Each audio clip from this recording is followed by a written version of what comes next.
Bismillahirrahmanirrahim. Assalamualaikum warahmatullahi wabarakatuh. Hamdan katsiran thayyiban mubarakan fi, asyhadu an la ilaha illallah wahdahu la syarikalah wa asyhadu anna Muhammadan abduhu wa rasuluhul ladzi la nabiyya ba'dahu ma ba'd.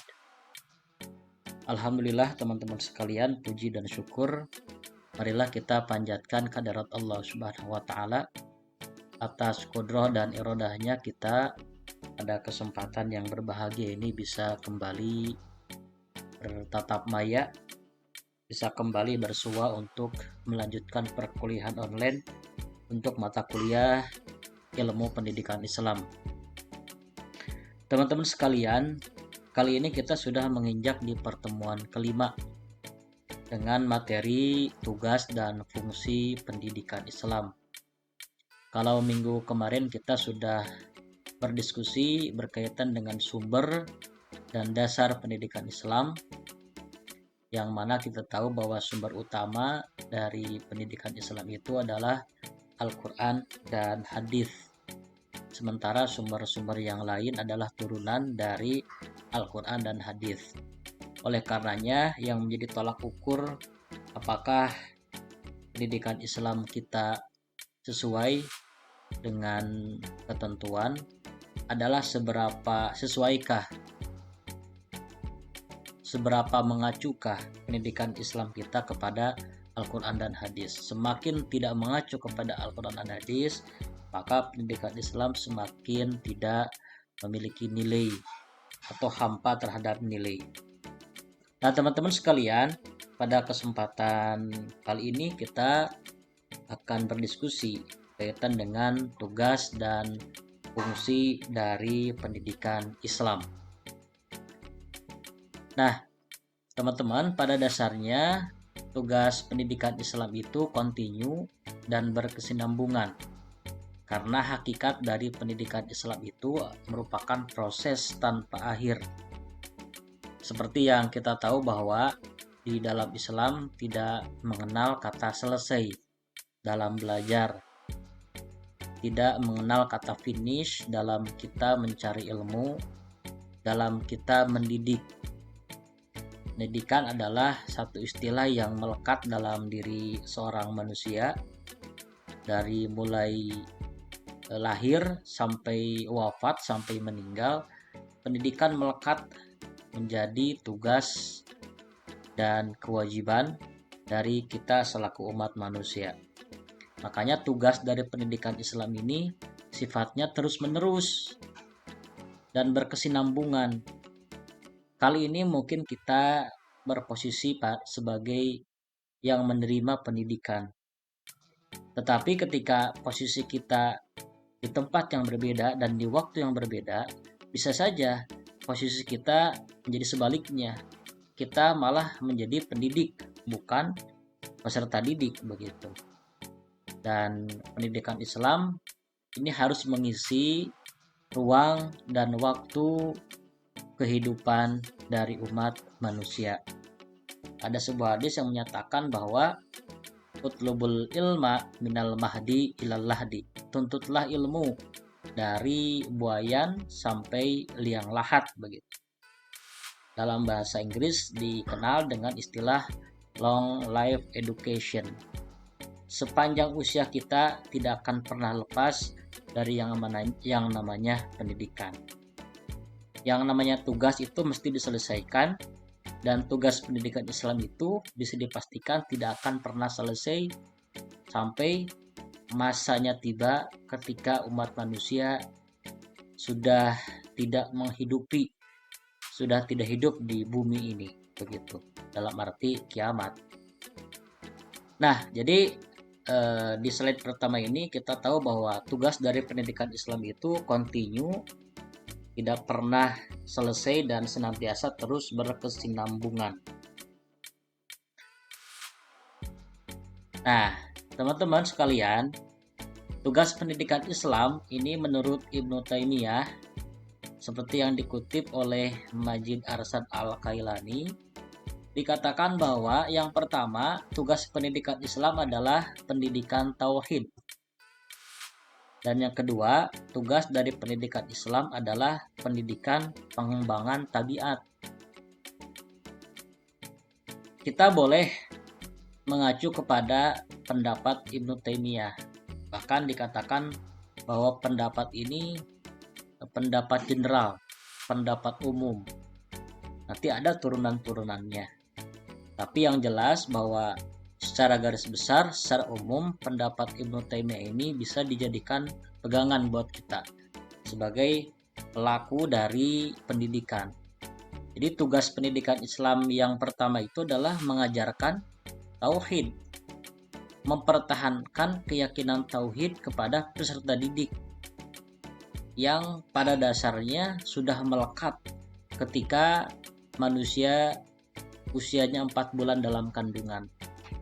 Seperti yang sudah banyak disampaikan oleh para ulama, oleh para ustadz, para guru, bahwa manusia ketika lahir sudah punya keyakinan tauhid. Karena ketika 4 bulan sudah mengadakan perjanjian dengan Allah. Manusia dimanapun, di negara manapun, di bangsa apapun.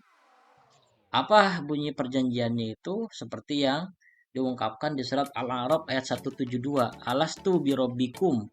Qalu bala syahidna. Apakah engkau bersaksi bahwa aku ini Tuhanmu? Kata Allah. Nah, kita manusia menjawab qalu bala syahidna. Ya, kami bersaksi bahwa engkau ini adalah Tuhanku. Makanya ketika lahir, semua umat manusia sudah dalam keadaan tauhid. Sudah dalam keadaan fitrah begitu. Seperti yang menurut hadis yang masyhur dikatakan kullu mauludin yuladu alal fitrah. Setiap bayi yang baru lahir itu dalam keadaan fitrah. Nah, fitrah di sini ada yang atau banyak yang mengartikan sebagai Islam, tauhid. Karena mengacu kepada ayat tadi. Fa'abawahu yuhawidanihi au yumajisanihi au yunasironihi.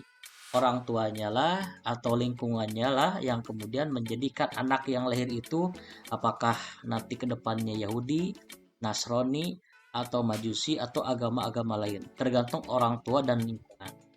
Maka kita sejatinya mesti bersyukur karena lahir dalam keadaan Islam. Makanya ketika lahir sudah dalam keadaan tauhid, tugas pertama dari pendidikan itu adalah mempertahankan keyakinan tauhid yang melekat dalam diri manusia begitu. Jangan sampai kemudian lepas. Kemudian tugas yang kedua adalah tugas pendidikan Islam itu adalah pengembangan tabiat. Tabiat itu akhlak. Dalam bahasa kita biasa dikenal dengan karakter walaupun ada perbedaan. Pengembangan tabiat, pengembangan akhlak. Yang paling utama memang di samping iman itu adalah amal soleh. Iman itu berkaitan dengan tauhid, amal soleh itu identik dengan akhlak. Akhlak, tabiat, perangai.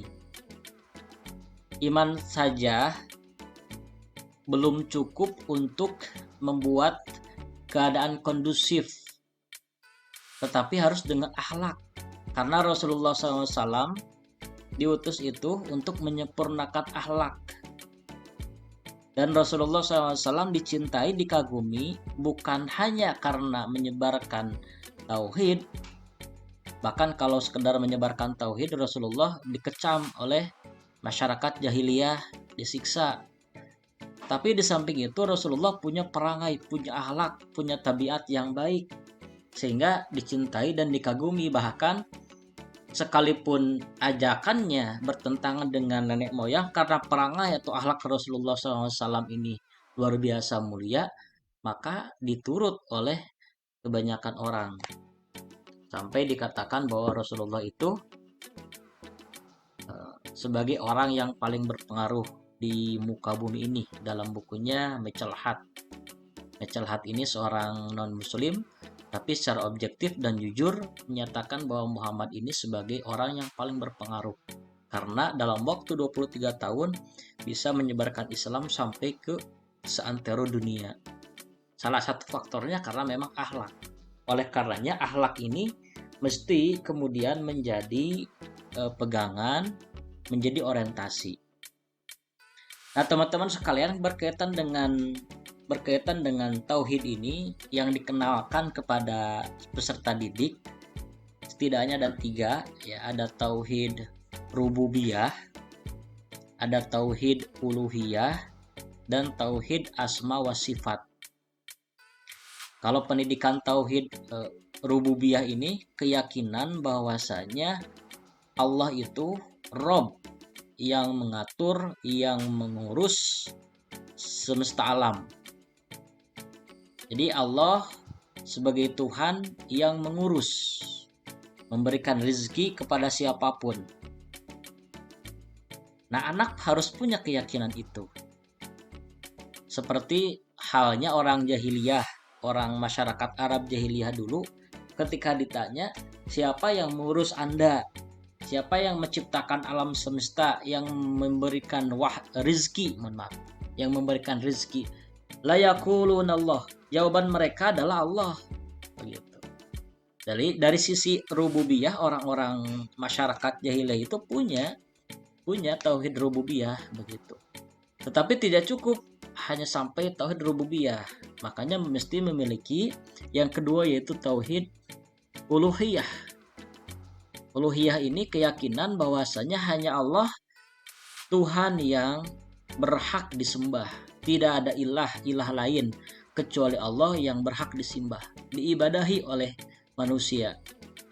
Nah, orang jahiliyah tidak punya tauhid ini. Walaupun mereka punya tauhid rububiyah, ketika disuruh untuk sholat, untuk mengimani Allah, mereka tidak mau. Mereka lebih memilih menyembah kepada berhala-berhala, menyembah kepada ajaran nenek moyang. Mereka berat meninggalkan ajaran nenek moyang. Secara uluhiyah mereka tidak punya. Nah, kalau peserta didik, ini menjadi tugas pendidikan Islam. Tugas dari pendidikan Islam ini kemudian mesti menjadikan anak itu memiliki tauhid rububiyah, tauhid uluhiyah, dan tauhid asma wa sifat. Kalau asma wa sifat ini keyakinan seseorang bahwasanya Allah memiliki nama-nama dan memiliki sifat-sifat yang menggambarkan dirinya. Allah Maha Kaya, Al-Ghani, Allah Maha Pengampun. Ini sifat-sifat yang melekat dalam diri Allah Subhanahu wa taala, yang tentu saja berbeda dengan sifat dan karakter makhluknya. Nah, teman-teman sekalian, sementara untuk pendidikan pengembangan tabiat, peserta didik ini tujuannya agar mampu memenuhi tujuan penciptaannya, yaitu beribadah kepada Allah. Pengembangan tabiat akhlak ini kemudian kembali kepada orientasi awal, bahwasanya bagaimana si peserta didik ini bisa beribadah kepada Allah tanpa ada unsur paksaan. Jadi akhlak ini kemudian menjadi terinternalisasi dalam diri peserta didik. Akhlak terhadap Allah, akhlak terhadap sesama. Dia tahu bagaimana akhlak terhadap Allah, juga dia tahu bagaimana akhlak terhadap sesama. Sehingga ini tugas pendidikan Islam menurut Ibnu Taimiyah ini luar biasa luasnya, tetapi ini menjadi inti pokok dari tugas pendidikan Islam.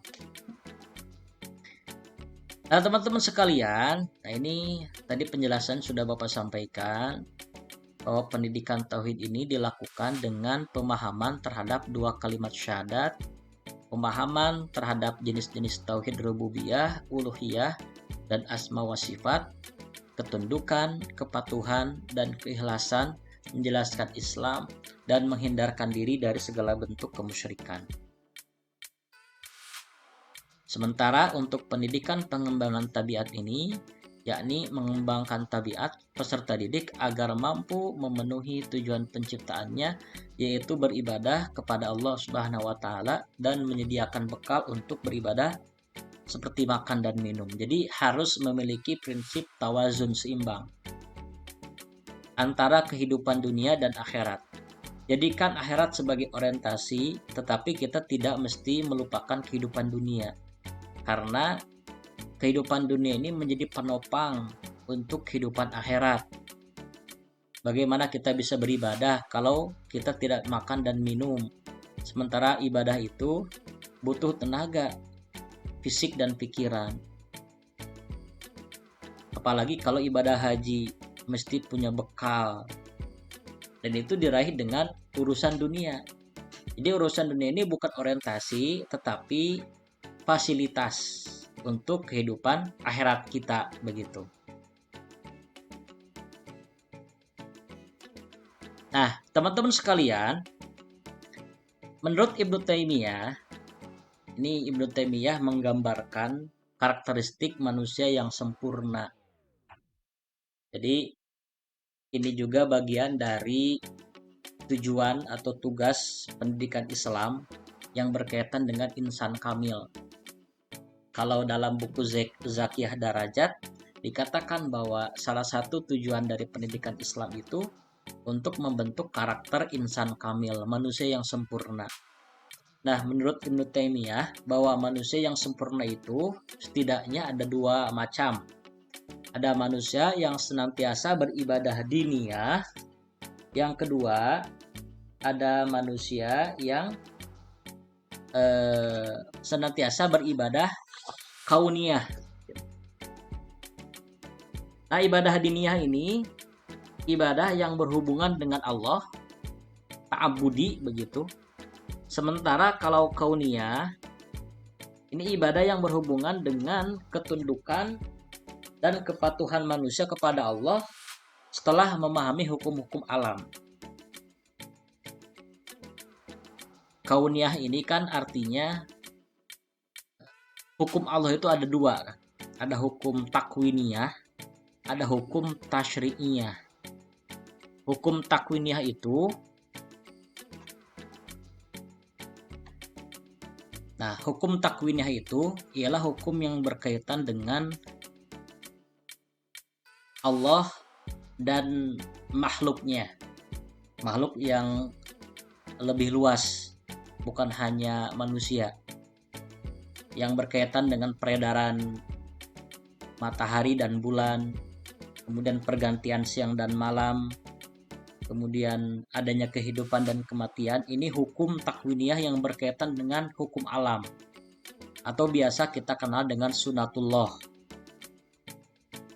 Nah, manusia yang senantiasa beribadah kauniyah ini memandang segala ciptaan Allah ini sebagai proses peningkatan kualitas iman. Setiap melihat alam semesta, manusia itu takjub sembari meningkat kualitas imannya.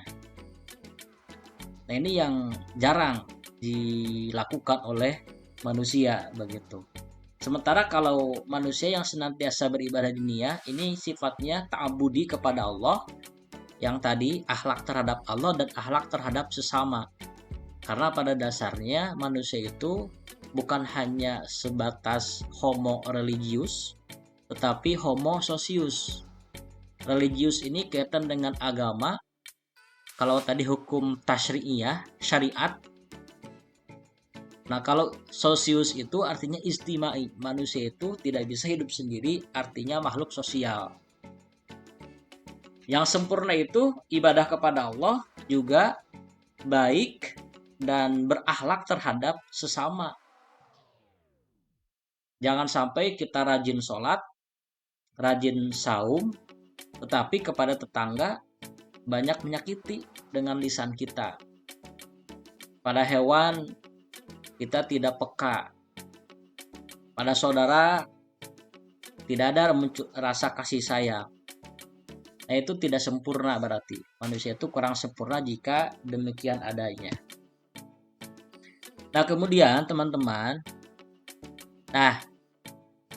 dalam memahami tugas pendidikan Islam, maka kita bisa melakukan pendekatan dengan beberapa pendekatan.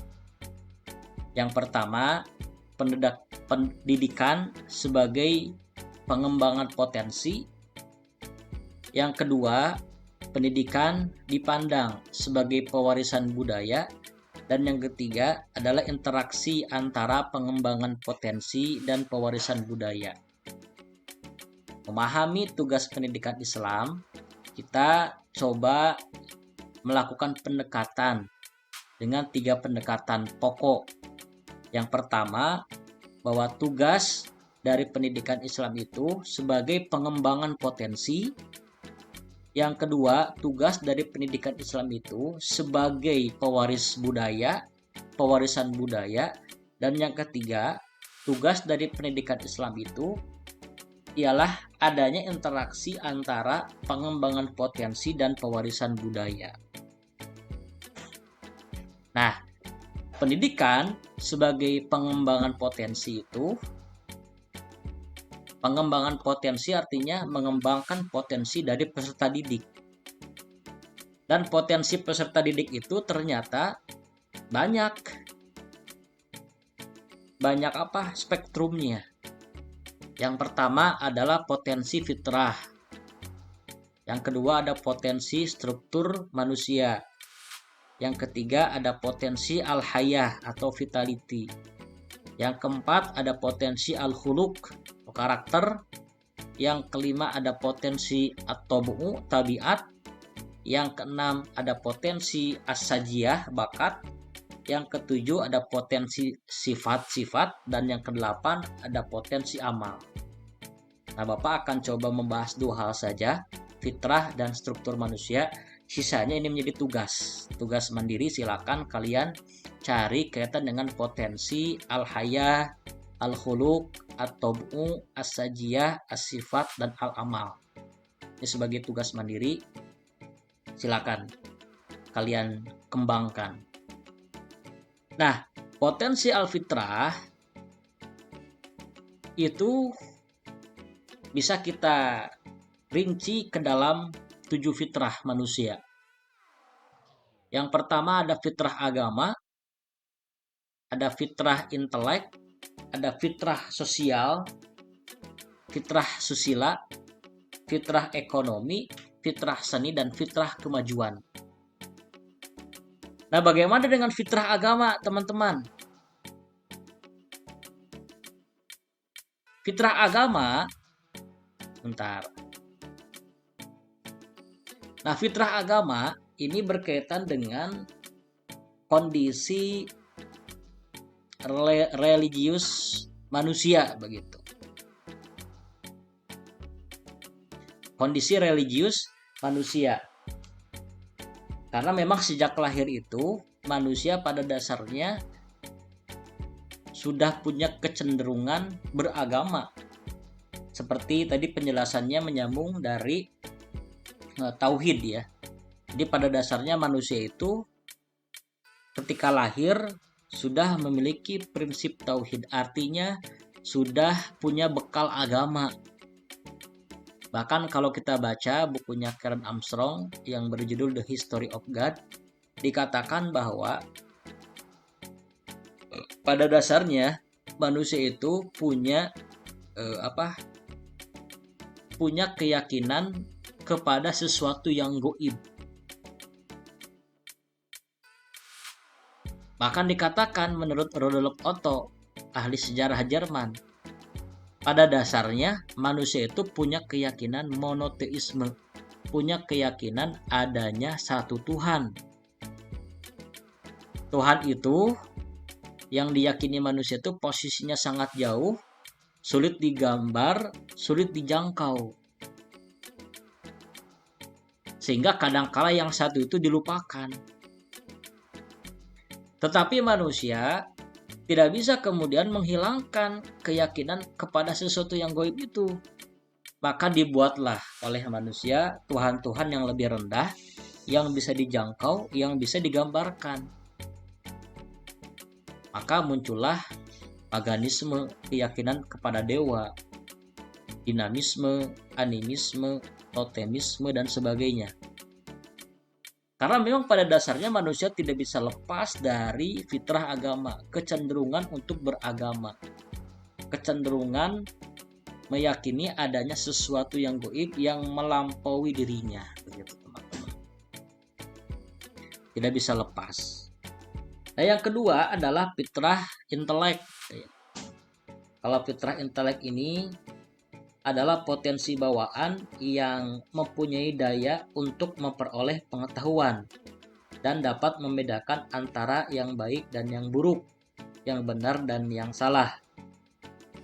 Makanya dalam Al-Quran Allah sering istilahnya memberikan pertanyaan yang tidak butuh jawaban.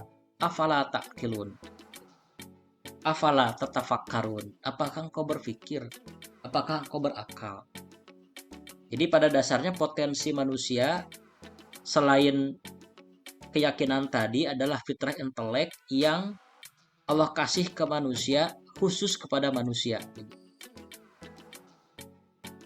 Maka hidayah itu kan hidayah yang Allah berikan kepada manusia itu setidaknya yang pertama ada hidayatul wijdan. Insting.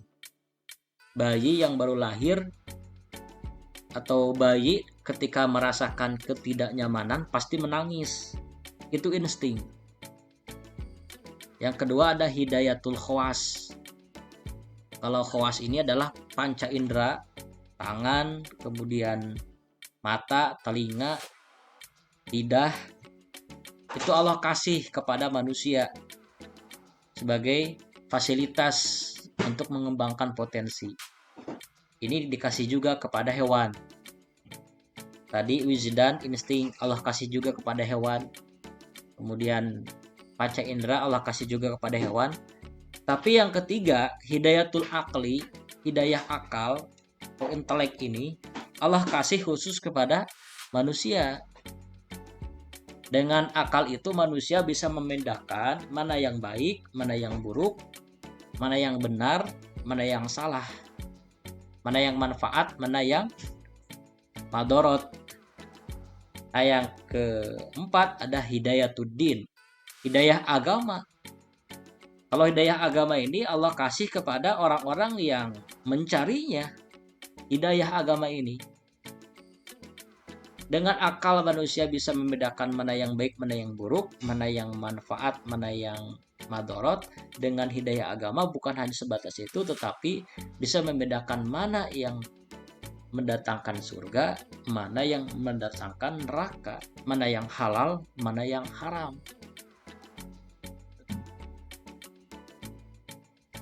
Dan yang terakhir ada hidayatut taufik. Nah, ini yang paling mahal yang Allah kasih kepada orang-orang yang Allah ridhoi.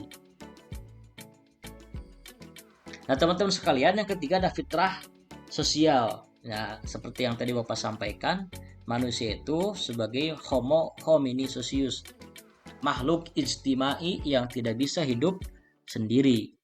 Kemudian fitrah susila ini berkaitan dengan kemampuan manusia untuk mempertahankan diri dari sifat-sifat amoral atau sifat-sifat yang menyalahi tujuan Allah yang menciptakannya. Fitrah ini menolak sifat-sifat yang menyalahi kode etik yang telah disepakati oleh masyarakat Islam. Kita sering mendengar asusila ketika ada orang yang melakukan perbuatan amoral, bejat, memperkosa, mencabul, itu dikatakan asusila, tidak memiliki susila. Karena pada dasarnya manusia itu punya nurani, punya susila untuk membentengi dirinya dari perbuatan-perbuatan fahsya tadi, perbuatan-perbuatan munkar. Punya sebetulnya kecenderungan itu. Makanya ketika manusia itu melakukan perbuatan yang tidak senonoh tadi, misalkan, pasti ada perasaan menyesal. Dan perasaan menyesal itu murni yang disebut dengan susila, fitrah yang Allah kasih kepada manusia. Karena bertentangan dengan susila dirinya, sehingga menyesal begitu. Yang kelima ada fitrah ekonomi. Kalau fitrah ekonomi ini kaitan dengan mempertahankan hidup. Makanya manusia walaupun hidup susah, tapi mati ogah begitu. Karena walaupun susah, defensif untuk kehidupannya, manusia pasti akan terus dipertahankan. Dengan potensi tadi, akal yang Allah kasih. Kemudian fitrah seni, fitrah kemajuan, termasuk hal atau pengembangan potensi yang mesti menjadi perhatian tugas dari pendidikan Islam. Pengembangannya harus sampai sini, begitu pendidikan Islam itu harus mengembangkan potensi fitrah yang manusia miliki. Nah, kemudian teman-teman, yang kedua adalah potensi kaitan dengan struktur manusia. Struktur manusia itu ada 3, ada jasmani, ada rohani, dan ada nafsani. Ini kalian pasti sering dengar istilah ini. Jasmani ini berkaitan dengan apa?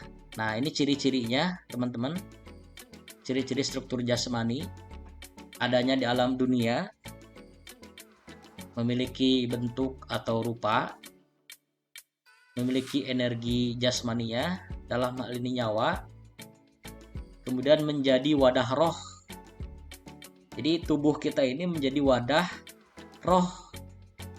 Tidak ada roh, maka jasmani tidak berfungsi.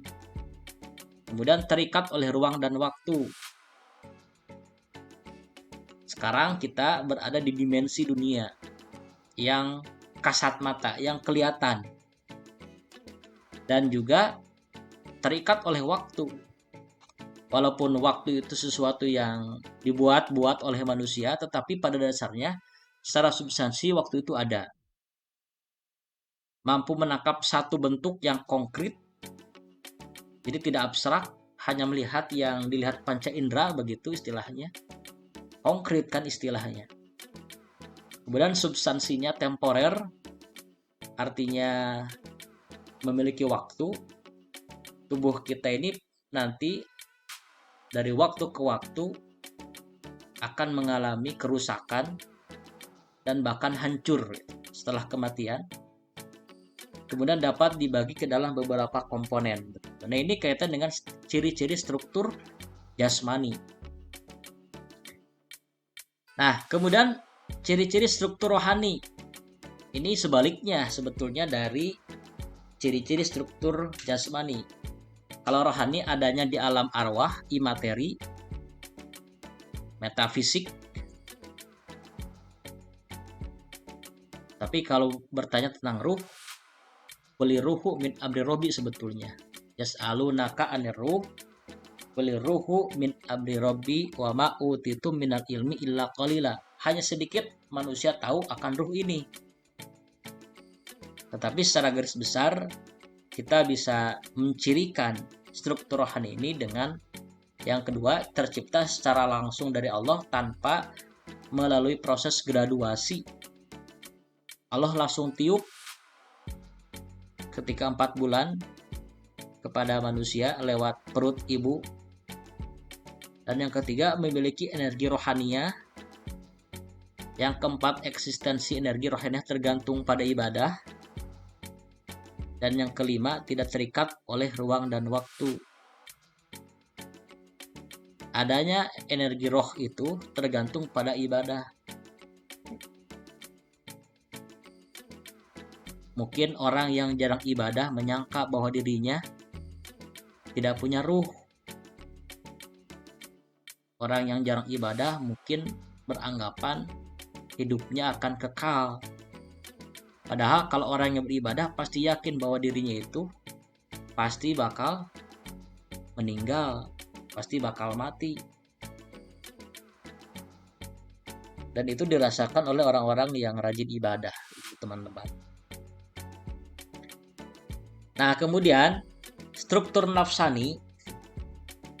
Kalau nafsani ini bisa dikatakan pengisi yang mengisi antara struktur rohani dan jasmani.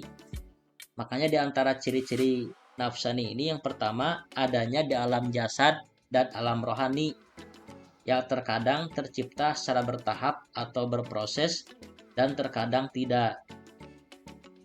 Yang kedua antara berbentuk atau tidak, berkadar atau tidak, dan bisa disifati atau tidak. Yang naturnya antara baik dan buruk, halus dan kasar, dan mengejar kenikmatan rohani syahwati. Jadi ini yang mengisi antara struktur jasmani dan rohani. Setidaknya ada 3 jenis, ada kalbu, ada akal, ada hawa nafsu. Kalau kalbu ini ciri-cirinya secara jasmaniah berkedudukan di jantung. Kemudian daya yang dominan adalah emosi atau afektif yang akhirnya melahirkan kecerdasan emosional. Kemudian mengikuti natur roh yang ketuhanan atau ilahiyah. Yang keempat, potensinya bersifat zauqiyah, cita rasa, dan hadsiyah, intuitif yang sifatnya spiritual. Berkedudukan pada alam suprasadar atau atas sadar manusia. Kemudian intinya religiusitas, spiritualitas, dan transendensi. Dan selanjutnya, apabila mendominasi jiwa manusia, maka menimbulkan kepribadian yang tenang. Ini kalbu ya. Kalbu ini nanti lawan dari hawa nafsu. Kalau hawa nafsu itu senantiasa mendorong kepada keburukan. Kalau kalbu ini yang mendorong kepada kebaikan. Makanya kalbu ini disebut nafsu juga, tapi nafsu mutmainnah.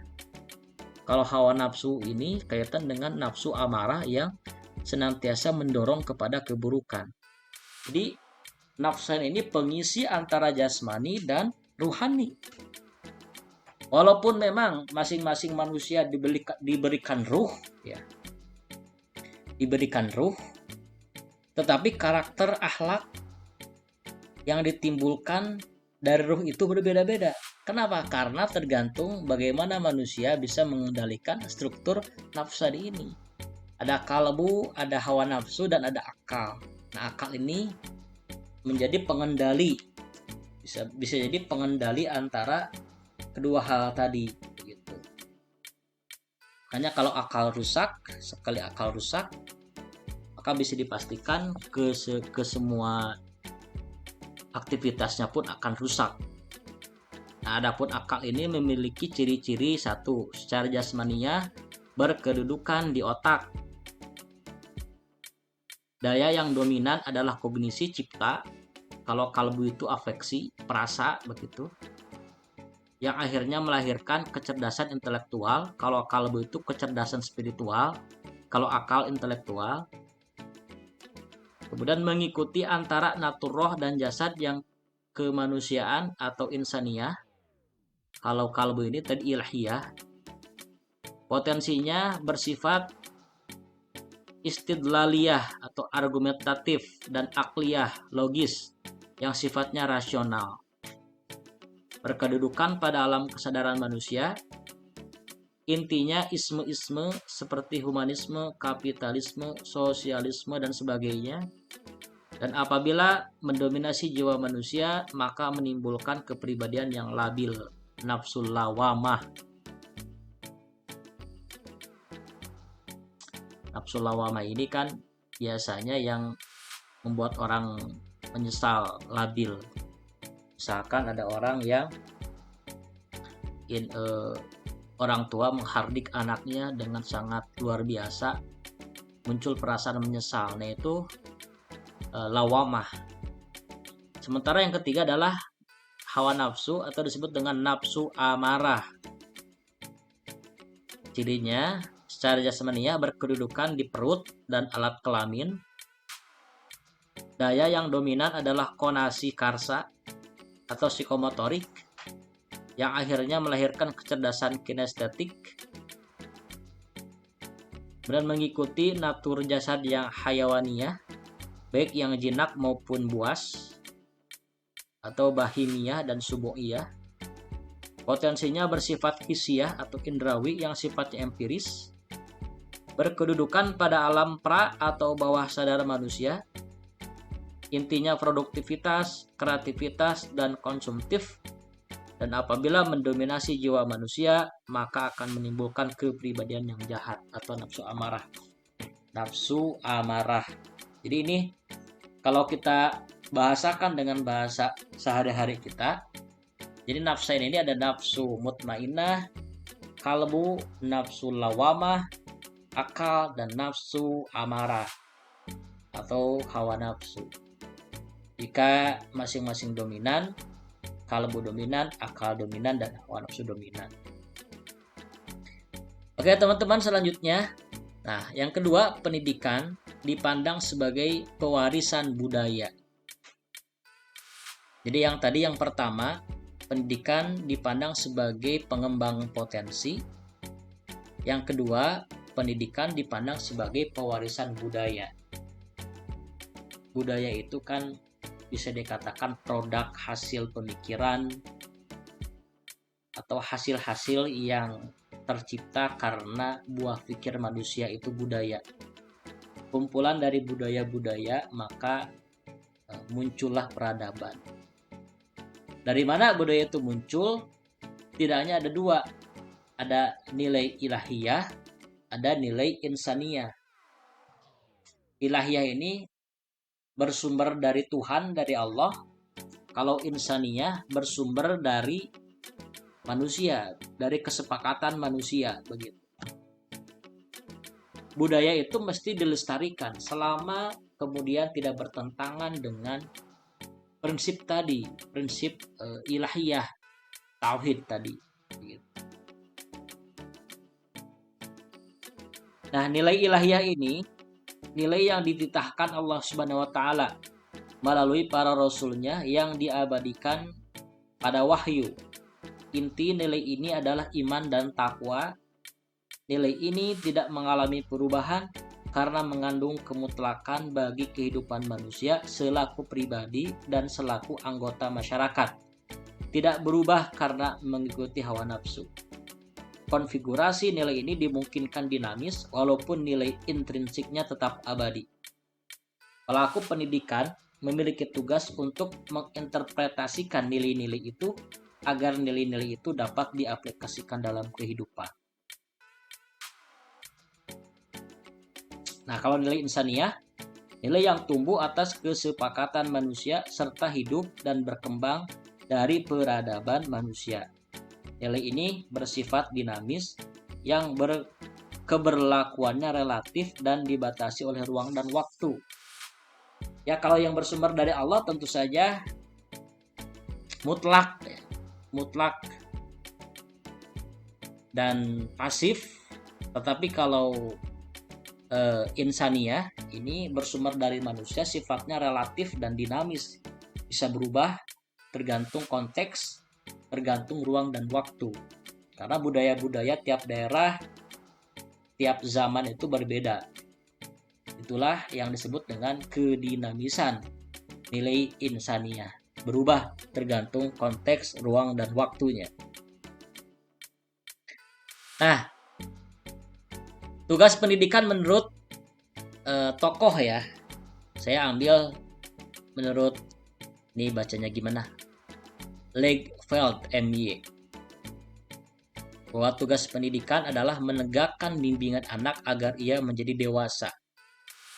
Dewasa dalam hal apa? Yang pertama, dari sisi psikologis, dari sisi biologis, dari sisi sosiologis, dari sisi pedagogis, dan dari sisi religius. Nah, ini menjadi tugas juga, tugas mandiri. Silakan jabarkan masing-masing dari kedewasaan ini oleh teman-teman sekalian. Nah, selanjutnya fungsi pendidikan. Bapak kutip dari pendapatnya Khursyid Ahmad yang dikutip oleh Ramayulis dalam bukunya Metodologi Pengajaran Agama Islam. Dikatakan bahwa fungsi dari pendidikan itu yang pertama, alat untuk memelihara, memperluas, dan menghubungkan tingkat-tingkat kebudayaan, nilai-nilai tradisi dan sosial, serta ide-ide masyarakat dan bangsa.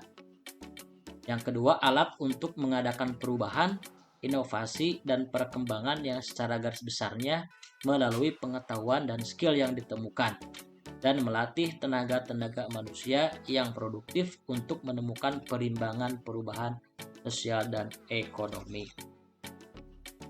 Nah, kalau fungsi pendidikan secara garis besar ini menyangkut dengan tugas ya. Kalau tugas dilaksanakan dengan baik, maka berimplikasi positif terhadap fungsi. Jadi fungsi pendidikan pun akan berjalan dengan baik. Nah, teman-teman, itu saja barangkali yang bisa Bapak sampaikan pada kesempatan pertemuan kali ini. Mudah-mudahan tidak puas sehingga kalian bisa mencari di referensi yang lain. Aku qouli hadza wa astaghfirullah li wa lakum wal afu minkum. Wassalamualaikum warahmatullahi wabarakatuh.